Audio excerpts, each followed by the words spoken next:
ওই আগর গাছ দিয়া সুগন্ধি বানানো হয়, আতর বানানো হয়। আল্লাহর ওলি সাহেব কেবলা ফুলতলি আজকে থেকে বহু বছর আগের ঘটনা বলছি, এটা এই জমিনের ঘটনা না, বহু বছর আগের ঘটনা। সাহেব কেবলা ফুলতুলিকে সেই ত্রিপুরার ফুলতলা নামক একটা গ্রামে একটা মাদ্রাসার মসজিদের মধ্যে তিনাকে দাওয়াত করা হয়েছিল। তখনকার সময়ে ওই এলাকার মধ্যে আগর গাছের মধ্যে কোনো আগর পোকাই খাইতো না। আল্লাহর নবী সাহেব কেবলা ফুলতুলি রহমাতুল্লাহি আলাইহিকে যখন দাওয়াত করা হয়, হুজুরকে মসজিদের ওই মাহফিলের মধ্যে উঠানোর পরে হুজুরকে বলা হইল, হুজুর এই ত্রিপুরার জমিনটা বড় গরিব জমিন, এই জমিনের মধ্যে কোনো জায়গার মধ্যে আগর গাছ, ওই জমিনের মধ্যে কোনো জিনিস ভালো ফলায় না, হুজুর আপনি একটু দোয়া করে দেন। আল্লাহর ওলি সাহেব কেবলা ফুলতুলি রহমাতুল্লাহি আলাইহি সেই ত্রিপুরার জমিনে সেই ফুলতলার মাহফিলের মধ্যে তিনি আগর গাছের জন্য দোয়া করলেন, ওই ত্রিপুরার মানুষের জন্য দোয়া করলেন। আল্লাহর ওলির দোয়ার বদলতে হুজুর কেবলা পরের বছর থেকে ওই এলাকার মধ্যে আগর গাছে পোকাও খাইতে শুরু করলো। এক একটা গাছের দাম আগে এত ছিল না, হুজুর কেবলা আসার কারণে, দোয়া করার কারণে আমার আল্লাহ তাআলা প্রতিটা গাছের দাম 5 থেকে 7 বছর পরে 2 থেকে 2.5 লক্ষ টাকা দাম হয়ে গেছে। বলুন সুবহানাল্লাহ। সাহেব কেবলা ফুলতুলি রহমাতুল্লাহি আলাইহির জীবনী আপনাদের কি কি জানাবো। আল্লাহ তাআলা কোরআনের মধ্যে ডাক দিয়ে বলেন, বিসমিল্লাহির রহমানির রহিম, আলা ইন্না আউলিয়া আল্লাহি লা খাউফুন আলাইহিম ওয়ালা হুম ইয়াহজানুন। জোরে বলুন আল্লাহু আকবার। আল্লাহ তাআলা কোরআনে ওলির শান বর্ণনা করেছেন। বন্ধুরে আমার গভীর মনোযোগ দিয়ে শুনেন, এই যে 15 তারিখে তিনার বাড়িতে ইসালে সাওয়াবের মাহফিল হবে, লক্ষ লক্ষ মানুষ তিনার দরবারে যাবেন। ওইখানের মধ্যে কোন ধরনের গানা বাজনা আছে, খারাপ কাজ আছে, কোন একটা মহিলারে দেখছেননি? না না না, কোনো খারাপ কাজ নাই, গানা বাজনা নাই, কোনো মহিলা নাই, কোনো নাচানাচি নাই, ফলাফালি নাই। মানুষের জবানে জবানে লা ইলাহা ইল, জোরে লা ইলাহা, জোরে লা ইলাহা। এই তাসবিহগুলা পড়ে পড়ে মানুষ পুরো বাংলাদেশ থেকে সেই বালাই হাওড়ে মানুষ যাবে। মানুষ মনে না করে সাহেব কেবলা ফুলতুলি যদি ওলি না কইতে, তিনার কাছে মধু না থাকলে জানুয়ারির 15 তারিখে লক্ষ লক্ষ মানুষ বালাই হাওড়ে যাইয়া জমিন কাজ করে না। কথা কোন ঠিক কিনা? আরে মিয়া চিনো কি তুমি? ফুলতুলি কেবলার বদনাম করলে কি হইবই বা না হইবই? তিনার খেদমত তাম বিশ্বের মুসলিম রাষ্ট্রগুলোতে পৌঁছাইতেছে, এটা কমবে না, বাড়বে ব্যতীত কমবে না। কথা কোন ঠিক কিনা? এই জন্য আশেকে রাসূল বলতেছেন, তারে মাটিও খাই না, জমেও সই না, নবীর পাগল যেই জনা। এই যে বাবা শাহজালাল মুজাররিদি ইয়ামিনী, তিনি আপনাদের এই সিলেটে, এটাই তো সুরমা নদী নাকি, এই সুরমা নদী পাড়ি দিয়া তিনি এই জমিনে এসেছিলেন আজকে থেকে প্রায় কমপক্ষে 800 বছর। সুবহানাল্লাহ বলেন। এত বছর ধরে এই যে আগুন বাড়তেছে, এটা কি কমে? কমে কমে না, বরঞ্চ বাড়তেছে। বিশ্বের আনাচে কানাচে থেকে মানুষগণ আসতেছে, ডকুমেন্টারি করতেছে, তিনার জীবন নিয়ে রিসার্চ করতেছে। তেমনি ভাবে সাহেব কেবলা ফুলতুলির জীবনে নিয়ে রিসার্চ চলছে, চলবে। যেমনি ভাবে কাজী নজরুল ইসলামের 8 পাসের সার্টিফিকেট ছিল না, তাকে বাংলাদেশে সম্ভবত জাতীয় কবি পুরস্কৃত করার ঘোষণা করতেছে, তেমনি ভাবে সাহেব কেবলা ফুলতুলির সম্মান কিয়ামত পর্যন্ত বাড়বে। এই আগুন কমবে না। কথা বলেন ঠিক কিনা? ঠিক কিনা? আশেকে রাসূল বলেন, আল্লাহর ওলিদেরকে মাটিও খায় না, জমেও ছাই না। তারে মাটিও খাই না, জমেও সই না, নবীর পাগল যেই জনা। তারে মাটিও খাই না, জমেও সই না, নবীর পাগল যেই জনা। শুনো রে সুনামগঞ্জবাসী, একটা কথা বলে যাই, কঠিন দিনে আমার নবী বিহনে বান্ধব কেহ নাই। থাকো কামেল পীরের চরণে, দেখবা তুমি নবীরে। কামেল পীরের চরণে থাকলে তুমি পরে তারে মাটিও খাই না জমিও সইনা নবীর পাগল যাইজনা।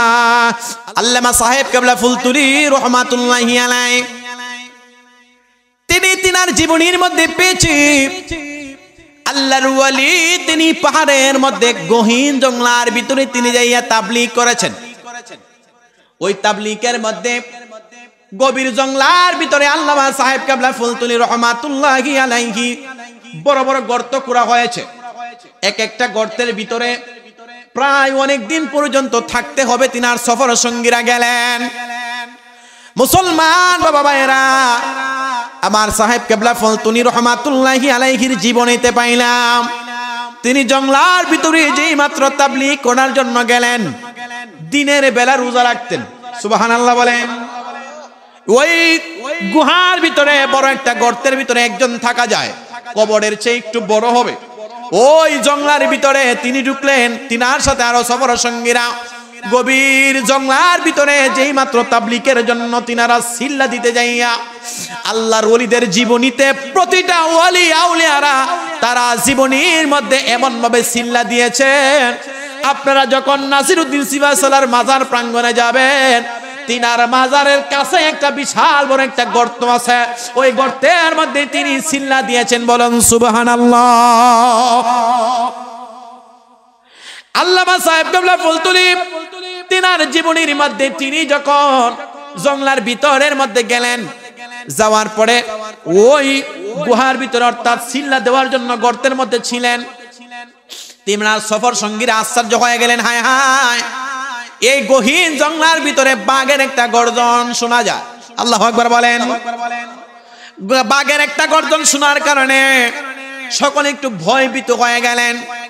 আল্লাহর ওলি সাহেব কেবলা ফুলতুলি তিনি যেই মাত্র এই গর্ত থেকে তিনি উঠলেন, উঠার পরে বাঘকে ইশারা দিলেন, বাঘ তিনার কাছে আইসা সুন্দর করে বসে গেলেন। বলেন সুবহানাল্লাহ।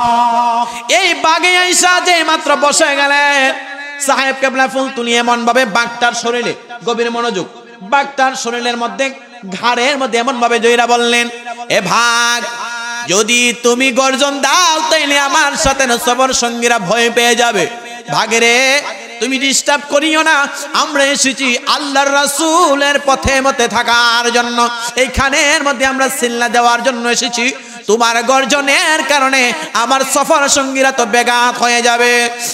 তিনার জীবনীর মধ্যে পাইলাম যে মাত্র এই কথাটা বলতে দেরি হইল, বাঘের জবানে একটা গাগা একটা আওয়াজ শুই না, বাঘ যেমনি ভাবে মনে হচ্ছে তিনাকে সালাম দিয়া এই জায়গা থেকে ভাগার আসে না।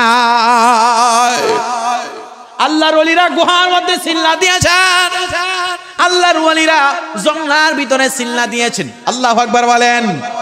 নাসিরউদ্দিন সিবাসালা রহমাতুল্লাহি আলাইহি তিনি তিনার মাজার প্রাঙ্গণে যারা গিয়েছেন দেখবেন তিনার মাজার প্রাঙ্গণটা উত্তর দক্ষিণ নয় পূর্ব পশ্চিম, কি পূর্ব পশ্চিম তিনার মাজার। তিনার কাছে একটা গুহা আছে, ওই গুহার মধ্যে তিনি সিল্লা দিয়েছেন। আর আমাদের দেশে অনেকে সিল্লা দেয় মসজিদে, মসজিদে দেয়নি, কথা কন দেয় না, সিল্লা দিয়েছে আল্লাহর ওলিরা রোজা রাইখা, আর আমাদের তারা দেয় খায়া, ঘুরে ঘুরে খায়, কথা কন। যদি আপনি সিল্লা দিতে হয় তাহলে ওলির পথে আল্লাহর ওলিদের পথে মতে যাইয়া সেই জঙ্গলার ভিতরে যান। আল্লাহর ওলিদেরকে মাছেও চিনে, গাছে চিনে, বাঘে পর্যন্ত সালাম দেয়, আছে কিনা নাই? আল্লাহর ওলি সাহেব কেবলা ফুলতুলি তিনি জঙ্গলার ভিতরে সিল্লা দিয়েছেন, বাঘে তিনাকে সম্মান করে চলে গেছে। আল্লাহু আকবার বলে। মুসলমান বাবা ভাইরা, ভারতের জমিনে তিনার জীবনী থেকে পেয়েছি, ভারতের জমিনে হাইলাকান্দি রয়েছে, বদরপুর রয়েছে, ত্রিপুরা একটা জায়গা আছে। ত্রিপুরার মধ্যে আগর গাছ হইতো না, ওই আগর গাছের বড় দাম, বড় মূল্যবান একটা গাছ। ওই আগর গাছ দিয়া সুগন্ধি বানানো হয়, আতর বানানো হয়। আল্লাহর ওলি সাহেব কেবলা ফুলতুলি আজকে থেকে বহু বছর আগের ঘটনা বলছি, এটা এই জমিনের ঘটনা না, বহু বছর আগের ঘটনা। সাহেব কেবলা ফুলতুলিকে সেই ত্রিপুরার ফুলতলা নামক একটা গ্রামে একটা মাদ্রাসার মসজিদের মধ্যে তিনাকে দাওয়াত করা হয়েছিল। তখনকার সময়ে ওই এলাকার মধ্যে আগর গাছের মধ্যে কোনো আগর পোকায় খাইতো না। আল্লাহর নবী সাহেব কেবলা ফুলতুলি রহমাতুল্লাহি আলাইহিকে যখন দাওয়াত করা হয়, হুজুরকে মসজিদের ওই মাহফিলের মধ্যে উঠানোর পরে হুজুরকে বলা হইল, হুজুর এই ত্রিপুরার জমিনটা বড় গরিব জমিন, এই জমিনের মধ্যে কোনো জায়গার মধ্যে আগর গাছ, ওই জমিনের মধ্যে কোনো জিনিস ভালো ফলায় না, হুজুর আপনি একটু দোয়া করে দেন। আল্লাহর ওলি সাহেব কেবলা ফুলতুলি রহমাতুল্লাহি আলাইহি সেই ত্রিপুরার জমিনে সেই ফুলতলার মাহফিলের মধ্যে তিনি আগর গাছের জন্য দোয়া করলেন, ওই ত্রিপুরার মানুষের জন্য দোয়া করলেন। আল্লাহর ওলির দোয়ার বদলতে হুজুর কেবলা পরের বছর থেকে ওই এলাকার মধ্যে আগর গাছে পোকাও খাইতে শুরু করলো। এক একটা গাছের দাম আগে এত ছিল না, হুজুর কেবলা আসার কারণে দোয়া করার কারণে আমার আল্লাহ তাআলা প্রতিটা গাছের দাম 5 থেকে 7 বছর পরে 2 থেকে 2.5 লক্ষ টাকা দাম হয়ে গেছে। বলুন সুবহানাল্লাহ। সাহেব কেবলা ফুলতুলি রহমাতুল্লাহি আলাইহির জীবনী আপনাদের কি কি জানাবো। আল্লাহ তাআলা কোরআনের মধ্যে ডাক দিয়ে বলেন, বিসমিল্লাহির রহমানির রহিম, আলা ইন্না আউলিয়া আল্লাহি লা খাউফুন আলাইহিম ওয়ালা হুম ইয়াহজানুন। জোরে বলুন আল্লাহু আকবার। আল্লাহ তাআলা কোরআনে ওলির শান বর্ণনা করেছেন। বন্ধুরে আমার গভীর মনোযোগ দিয়ে শুনেন, এই যে 15 তারিখে তিনার বাড়িতে ইসালে সাওয়াবের মাহফিল হবে, লক্ষ লক্ষ মানুষ তিনার দরবারে যাবেন। ওইখানের মধ্যে কোন ধরনের গানা বাজনা আছে, খারাপ কাজ আছে, কোন একটা মহিলারে দেখছেননি? না না না, কোনো খারাপ কাজ নাই, গানা বাজনা নাই, কোনো মহিলা নাই, কোনো নাচানাচি নাই, ফলাফালি নাই। মানুষের জবানে জবানে লা ইলাহা ইল, জোরে লা ইলাহা, জোরে লা ইলাহা। এই তাসবিহগুলা পড়ে পড়ে মানুষ পুরো বাংলাদেশ থেকে সেই বালাই হাওড়ে মানুষ যাবে। মানুষ মনে না করে সাহেব কেবলা ফুলতুলি যদি ওলি না কইতে, তিনার কাছে মধু না থাকলে জানুয়ারির 15 তারিখে লক্ষ লক্ষ মানুষ বালাই হাওড়ে যাইয়া জমিন কাজ করে না। কথা কোন ঠিক কিনা? আরে মিয়া চিনো কি তুমি? ফুলতুলি কেবলার বদনাম করলে কি হইবই বা না হইবই? তিনার খেদমত তামাম বিশ্বের মুসলিম রাষ্ট্রগুলোতে পৌঁছাইতেছে, এটা কমবে না, বাড়বে ব্যতীত কমবে না। কথা কোন ঠিক কিনা? এই জন্য আশেকে রাসূল বলতেছেন, তারে মাটিও খাই না, জমেও সই না, নবীর পাগল যেই জনা। এই যে বাবা শাহজালাল মুজাররিদি ইয়ামিনী, তিনি আপনাদের এই সিলেটে, এটাই তো সুরমা নদী নাকি, এই সুরমা নদী পাড়ি দিয়া তিনি এই জমিনে এসেছিলেন আজকে থেকে প্রায় কমপক্ষে 800 বছর। সুবহানাল্লাহ বলেন। এত বছর ধরে এই যে আগুন বাড়তেছে, এটা কি কমে? কমে কমে না, বরঞ্চ বাড়তেছে। বিশ্বের আনাচে কানাচে থেকে মানুষগণ আসতেছে, ডকুমেন্টারি করতেছে, তিনার জীবন নিয়ে রিসার্চ করতেছে। তেমনি ভাবে সাহেব কেবলা ফুলতুলির জীবনে নিয়ে রিসার্চ চলছে, চলবে। যেমনি ভাবে কাজী নজরুল ইসলামের 8 পাসের সার্টিফিকেট ছিল না, তাকে বাংলাদেশে সম্ভবত জাতীয় কবি পুরস্কৃত করার ঘোষণা করতেছে, তেমনি ভাবে সাহেব কেবলা ফুলতুলির শান-মান কিয়ামত পর্যন্ত বাড়বে। এই আগুন কমবে না। কথা বলেন ঠিক কিনা? ঠিক কিনা? আশেকে রাসূল বলেন, আল্লাহর ওলিদেরকে মাটিও খায় না, জমেও ছাই না। তারে মাটিও খাই না, জমেও সই না, নবীর পাগল যেই জনা। তারে মাটিও খাই না, জমেও সই না, নবীর পাগল যেই জনা। শুনো রে সুনামগঞ্জবাসী, একটা কথা বলে যাই, কঠিন দিনে আমার নবী বিহনে বান্ধব কেহ নাই। থাকো কামেল পীরের চরণে, দেখবা তুমি নবীরে। কামেল পীরের চরণে থাকলে তুমি পরে, তারে মাটিও খাই না, জমেও সই না, নবীর পাগল যেই জনা। আল্লামা সাহেব কেবলা ফুলতুলি রহমাতুল্লাহি আলাইহি আমার আগে একজন আলোচনা করেছেন, বাবুলানা শাহেদ আলী লতিফি ভাই। খুব সুন্দর আলোচনা করেছেন। মিলাদ ক্যাম্প করছেন না, নবীকে দাঁড়ায় সালাম দিয়েছে প্রকাশ, নবীকে ভালোবাসেন। আপনি যদি মিলাদ ক্যাম্প না করেন, না করবেন, টিটকারি করার সাহস তোমাকে কে দিয়েছে? কথা বলেন ঠিক কিনা? বাংলাদেশে ইতিপূর্বে যারা নবীজির শানে, দুরূদ শরীফের শানে টিটকারি করেছে, আল্লাহ তাদের গলার মধ্যে ক্যান্সার বানাই দিয়েছে। তুমি কি তোমার বাপ দাদার ইতিহাস দেখো না? নবীজির দুরূদ শরীফের শানে ব্যঙ্গাত্মক করে। আপনি কি জানেন আল্লাহ তাআলা বলছেন ইন্নাল্লাহা ওয়া মালাইকাতাহু, আমি আল্লাহ যে আমল করি, ওয়া মালাইকাতাহু আমার ফেরেশতাগণ করে, সাল্লু আলাইহি ওয়া সাল্লিমু তাসলিমা, আমার আল্লাহ বলতেছেন আমি আল্লাহ তাআলা নিজে করি, আমার ফেরেশতাগণ দিয়ে করাই। ইয়া আইয়ুহাল্লাযিনা আমানু, আমার ঈমানদারগণকে বলছি সাল্লু আলাইহি ওয়া সাল্লিমু তাসলিমা, তোমরাও পড়ো। যে আমলটা আল্লাহ নিজে করেন, দুরূদ শরীফ আমার নবীজির শানে পড়ে, তার ব্যঙ্গা। আপনারা জানেন বাংলাদেশের প্রতিটি মানুষের অন্তরে তার আঘাত দিয়েছে। আজকের মিডিয়ার মাধ্যমে বার্তা দিয়ে বলছি, সময় থাকতে তাওবা করো, নতুবা তাওবা বিহীন যদি মাটির নিচে যাও, আবার নবী কবরে তোমাকে চিনবে না। কথা কোন ঠিক কিনা? কবরে কয়টা প্রশ্ন করা হবে? 3টা প্রশ্ন করা হবে। রবকে, নবীকে, দিন কি? 3টা প্রশ্নের মধ্যে আমার নবীর প্রশ্ন আসেনি। নবীজির সাথে যদি আপনি বেয়াদবি করেন, হাসরের ময়দানে কবরে আমার নবী কি আপনাকে চিনবে? আমার নবী আপনাকে চিনবে না। আমরা কবরের সামনে যখন লাশ নিয়ে রাখি, তখন আমরা একটা দোয়া পড়ি, বিসমিল্লাহি ওয়া আলা মিল্লাতি রাসূলিল্লাহ। নবীজির দুরূদ শরীফে যারা টিটকারি করে, মিলাদ কিয়ামকে যারা বিরোধিতা করে, বলবো তোমরা যদি নবীজির শানে টিটকারি করো, তোমাদের কবরে যেন তোমাদেরকে নবীর মিল্লাতে কবরে না রাখে। কথা বলেন ঠিক কি না? নবীজির টিটকারি যদি করতে হয়, তাহলে তোমাদেরকে বলবো তোমাদেরকে যেন নবীর মিল্লাতে কবরে না রাখে। কি আশ্চর্যের ব্যাপার! আমার নবীর শানে বেয়াদবি করে, এটা কি বরদাস্ত করা সম্ভব? অথচ তাদের মুখে দাড়ি, টুপি, পাঞ্জাবি, কি সুন্দর চেহারা, আচরণ করতেছে সেই কাফের বেঈমানদের মতো। কথা কন না কেন? আপনারা আরেকটা ঘটনা দেখেন, গাজীপুরে এক মহিলা গেছে তালাকের মাসালা নিয়ে যাওয়ার পরে ওই আশিক নামক এক হুজুর তালাকের ফায়সালা দিছে যে তালাক হয়ে গেছে, এখন আপনার বৈধতা হতে গেলে ইল্লা বিয়া দরকার। কি বিয়া? ইল্লা বিয়া। ইল্লা বিয়া দিতে গেলে কি করতে হবে? আপনার বিয়ে বসতে হবে। আমি ইল্লা বিয়া বৌমকে আমি কি বাদ আছি? নিজেই হিল্লা বিয়া করছে মসজিদের ভিতরে, মসজিদের বারান্দার মধ্যে।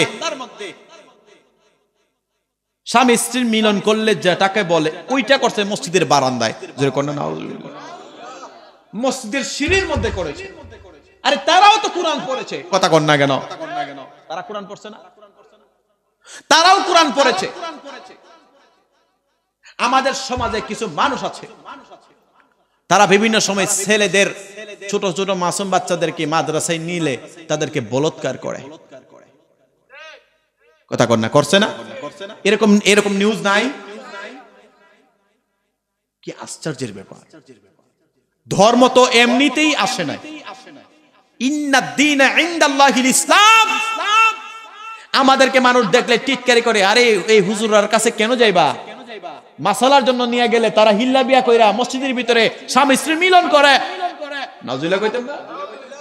মাদ্রাসার মধ্যে ছেলে দিলে তাদেরকে ধইরা ধইরা বলৎকার করে। তাদেরকে কেন মাদ্রাসায় দিবা? এই কথাগুলো